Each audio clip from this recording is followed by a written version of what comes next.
Let's cook beef bone nilaga. Okay, so nahugasan na po yung mga meat na yan. Lalagyan po natin ng onion. At syempre, lagyan natin ng water.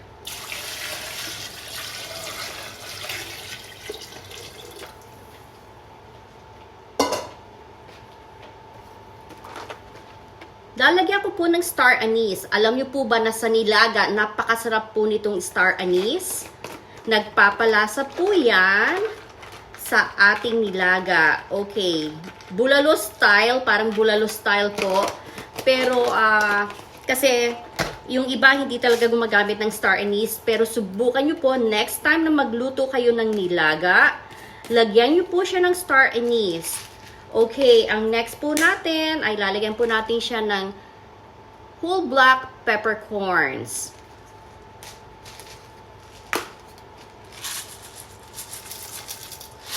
Okay, at syempre, para may lasa ang ating nilaga, lalagyan din siya natin ng sea salt.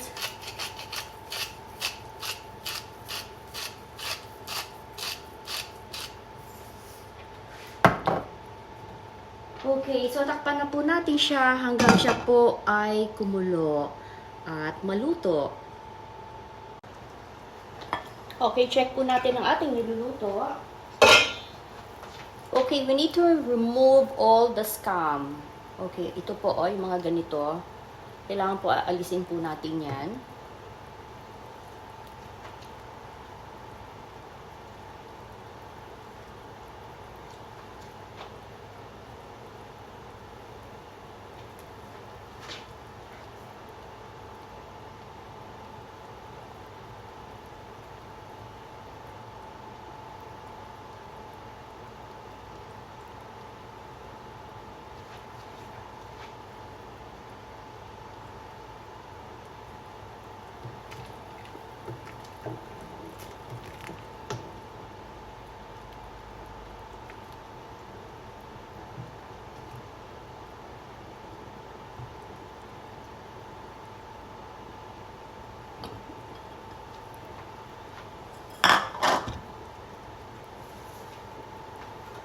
Takpan po ulit natin para po lumambot ang ating pinapakulo.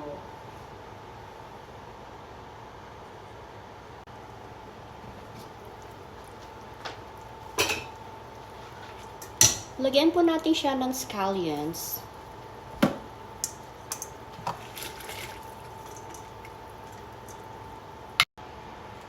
I-check ulit natin. Okay. Lalagyan po natin ngayon ng corn.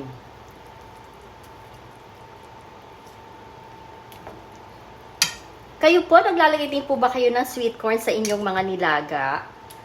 Alam nyo ito, kaya ako naglagay kasi favorite namin ng sweet corn pag mayroong nilaga. Minsan, ang ginagawa namin, hindi na kami kumakain ng rice. So, yung sweet corn ang kasi, syempre, no, mapikat na yung sweet corn eh. Pwedeng hindi na rin kumain ng rice. So, yung pinaka-soup niya, yung vegetable, at saka po yung sweet corn, naku talagang mabubusog po kayo talaga. Ayan, so, lalong sasarap ang inyong nilaga pagka meron pong sweet corn. Takpan po ulit natin. At hayaan po natin medyo lumambot ang ating sweet corn. Check ulit natin ang ating niluluto.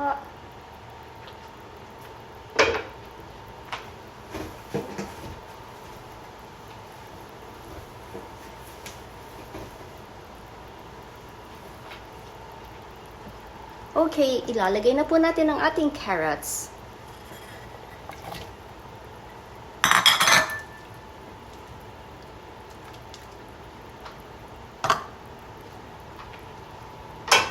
Tatakpan ko po muli para maluto po ang carrots natin.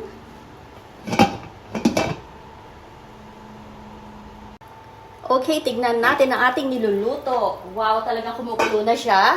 I'm sure luto na ang ating corn at ang ating carrots. So ngayon, ilalagay po natin ang Brussels sprouts. Ito po ang Brussels sprouts. Okay. Before anything else, bago ko po ito ilagay sa ating niluluto, gusto ko pong bigyan kayo ng a little bit of knowledge about the Brussels sprout. Alam niyo po bang itong Brussels sprouts or miniature cabbage, ang tawag ko po dito, baby cabbage eh. Ayan o, kasi talagang mukha talagang baby cabbage. It's a leafy vegetables from cabbage family. Yun nga po, baby cabbage ang tawag ko kasi ang liliit niya, napaka-cute niya. Pero, ito po ay talaga namang sa liit niya, superfood kung tawagin natin to. Kasi, small but terrible ha, kasi napakarami pong makukuhang health benefits dito sa maliit na Brussels sprouts na to. Marami po itong, makakakuha rin po tayo dito ng fiber. Okay, meron po itong fiber, meron po itong minerals, vitamins, and antioxidant properties. Okay, so it also help keep the body hydrated and promote detoxification. Ayan po, ayan ha, alam na ninyo kung anong mga health benefits na makukuha natin dito sa maliit na Brussels sprouts na to, na kung tawagin ko ay baby cabbage. Okay, maliit siya pero napakaraming maibibigay na health benefits sa katawan natin. Kaya next time po na kayo ay magluto ng nilaga, lagyan po ninyo ng Brussels sprouts. At I'm sure magugustuhan po ng mga anak nyo. Magugustuhan niya ng mga anak ninyo. Okay, so tatakpan po ulit natin siya. Pakukuluan natin. Medyo lulutuin natin ang ating Brussels sprouts. Okay, check na ulit natin. After we put the Brussels sprouts, ilalagay na po natin ang ating cabbage. Okay, ito po. Ang gagawin ko at this point po, I'm gonna turn off the heat. Ganon din po bang ginagawa ninyo? Pagka ilalagay na ninyo ang cabbage, you turn off the heat. Kasi nga po, ayaw po natin masyado namang ma-overcook ang ating vegetable. Okay, dun sa mga carrots na una nating nailagay, syempre kailangan luto yun kasi mahirap maluto ang ang carrots. At yung syempre, nilagay na rin natin kanina yung ating corn at yung ating Brussels sprouts. Okay. So, since itong cabbage na to ay talaga namang napaka-daling maluto at ayaw nating overcook ang ating cabbage,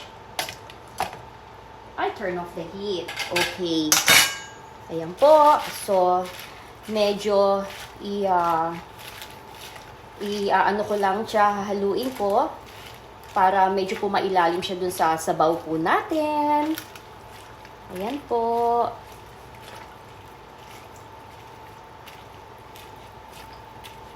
Okay, kasi syempre mainit pa tong ating sabaw at ito po ay bagong kulo. At hindi po natin kailangang naka-on ang ating stove.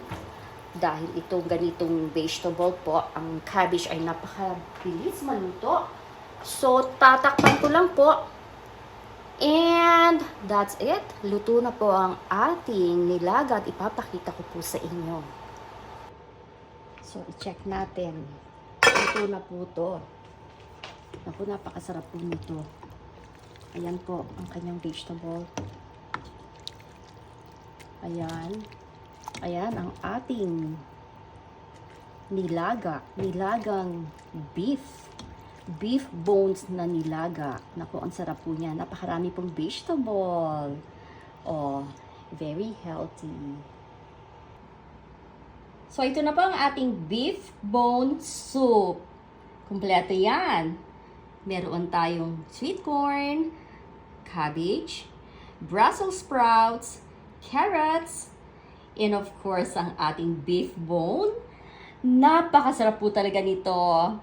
So, hanggang sa muli, marami pong salamat sa panonood ninyo. And don't forget to click like, comment, and share po ang aking video na to. And see you guys later.